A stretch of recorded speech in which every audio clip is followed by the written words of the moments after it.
Jadi ini akan ngeri sekali ya, sebab kalau seandainya kita mengkonsumsi garam berlebih karena kita bicara tentang kesehatan ginjal kita. Jadi dari kecil kita sudah diajak untuk rame-rame hipertensi dan tentu saja kerusakan pembuluh darah ya.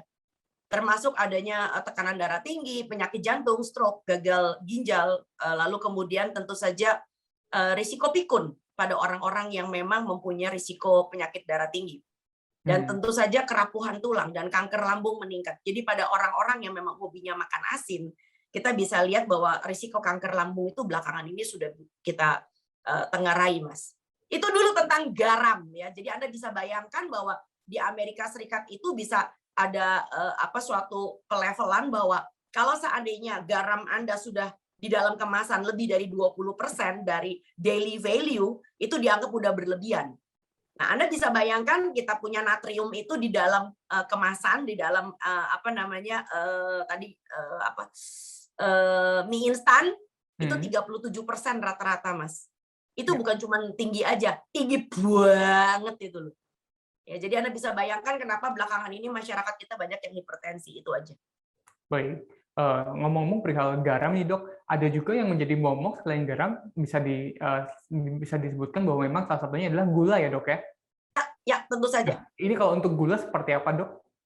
Ya, bicara tentang gula. Oke. Banyak orang berpikir bahwa, oh manusia kan supaya nggak lemes butuh gula. Ya bahkan dulu zaman kita sekolah, kalau ada yang kelenger dibikinin teh pakai gula ya Mas. Ya. Oke. Nah, gula itu memang menghasilkan kalori, tetapi dengan catatan kalorinya ini mempunyai nilai gizi 0. Nah, itu disebut dengan kalori kosong. Nah, itu yang berbahaya. Nah, gula itu sebetulnya kita bisa memproduksi sendiri berasal dari makanan namanya karbohidrat. Jadi alih-alih Anda itu makan gulanya, Anda makan aja karbo. Jadi dapatnya dari makanan utuh. Gitu loh ya. Makan nasi, makan kentang, makan ubi, makan singkong. Itu adalah sebetulnya karbohidrat yang akan dipecah menjadi gula dalam tubuh manusia. Jadi kita yang tidak butuh tuh gula rafinasi. Yang kita bahayakan itu adalah gula rafinasi. Nah, lalu kemudian gulanya itu berasal dari mana yang sebaiknya slide berikutnya. Nah, ini dia. Sekali lagi saya sudah ngomong berkali-kali bahwa yang terbaik itu tentu saja berasal dari makanan utuh. Dan gula kompleks itu dibagi dua, ada yang kompleks, ada yang berasal dari gula yang berserat tinggi. Jadi seperti misalnya buah itu mengandung gula yang namanya fruktosa, bukan glukosa. Tapi karena seratnya tinggi, maka dia lambat dicerna. Jadi begitu pula dengan biji-bijian, kacang-kacangan, bahkan dengan sayur, itu masih ada gulanya. Nah, cara amannya bagaimana kalau kita mau konsumsi gula? Saya udah bilang berulang kali, makanlah karbonya.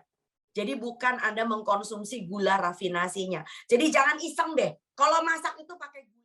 Terima kasih sudah nonton. Jangan lupa like, subscribe, dan share ya.